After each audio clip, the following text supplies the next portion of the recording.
Mixing your own color. This applies mainly to borosilicate glass. Today I'm going to be mixing some nice streaky blue. Alright, so here's all the stuff you'll need. I have silver nitrate, 2 Cymex rods, 6 or 7 millimeters, small piece of 12.5 heavy wall tubing, manganese dioxide, cobalt carbonate.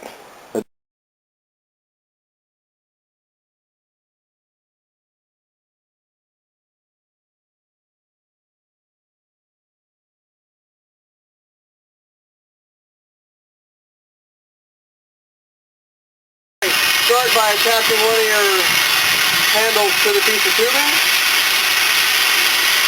Close off the end. And both nice and hot. Keep the end closing off. Be careful not to let the flame shoot up the end of the tube. It'll leave that if you go like that. Yeah. Alright. So, let that get nice and hot. There we go. Seal them together.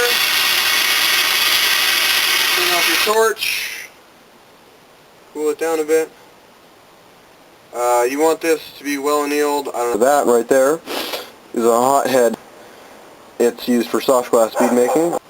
I use it to preheat the color mix in the tube because if you just do it straight with this guy, the tube melts before the stuff has a chance to degas and you get a lot of bubbles. But if you do it with this, it doesn't melt the boro, but it melts the stuff on inside the tube, and that gives you a lot less bubbles. Alright, first thing to add is a little bit of borax. That will help soften the glass and dissolve the color in more evenly. You get less streaks and less bubbles. Borax raises the coefficient of expansion, while the oxides I'm about to add lower it. North Star has their colors from 31 to 35. Clear glass is 33 COE. So you want to try and keep it pretty close. Okay, next thing to add is manganese dioxide. It intensifies the blue from the cobalt, but it adds bubbles, so you gotta degas it for a long time. Without it, it's more of a transparent color, but with it, it's more of an opaque, darker, almost purple or blue.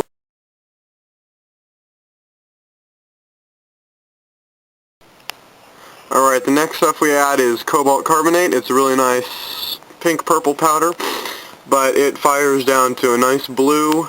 This stuff right here is silver nitrate. It costs about $1 a gram. Okay, so here's the tube with all the stuff in it. Alright, so light your torch, your hothead.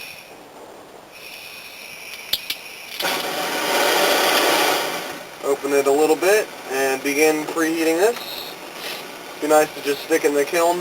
If I had a kiln, I'd probably do a cycle to melt all the borax, degas the manganese dioxide, break down the cobalt carbonate, and get some annealing right in there, because that's probably not very well annealed. It's all melted in now. Take a cool flame, begin to preheat it to the working temperature. Be careful around the joint because it's still not annealed. It could pop, and then that'd be a big waste. But pretty much what we're going to do is melt it from the joint to the rod in, or out, close it up, try and get the powder evenly spread, and then punch it up with another rod to this end, push it up, and that's that. And then pull it out. You'll notice that the powder is fired down to a black. That's because, oh there, now it's turning red hot.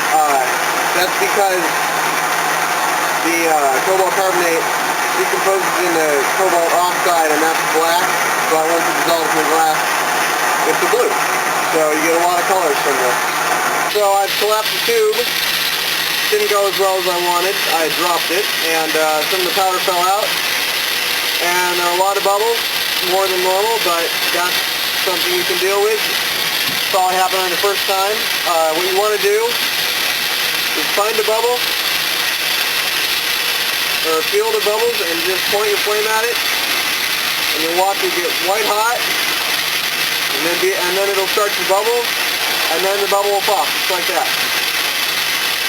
So do that, twist it up. Once you're satisfied with the amount of bubbles and the color clarity, just pull it out. Alright, here we go. This is definitely not one of my better times, but see, it's a little darker than this that it's showing in the picture, and there are some streaks, but mostly the rod is just a lumpy thing with a lot of bubbles. I've had it come out nice, I've had it come out bad.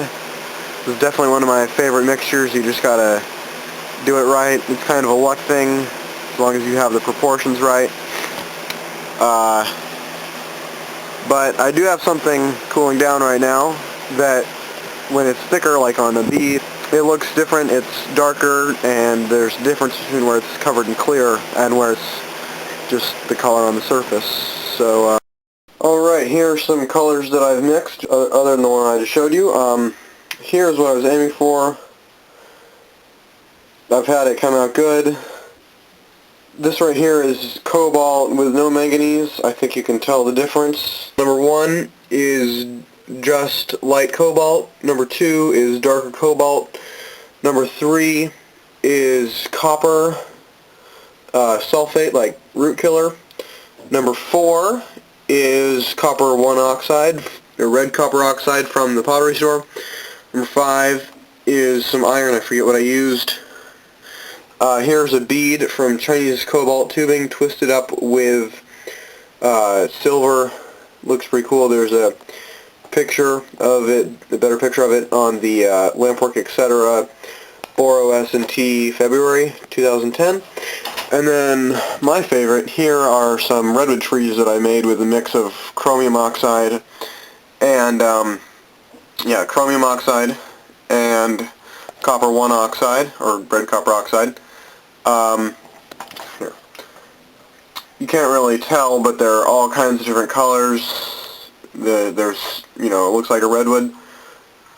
And, but my favorite part is that the copper boils out when you get it really hot, like when you're making the branches, so the branches are green, but the trunk, which stays relatively cool, is a golden color, just like a redwood.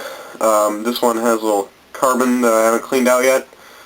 But these are all the same pieces of glass, but they have very different colorings, and this is just why I love glass art.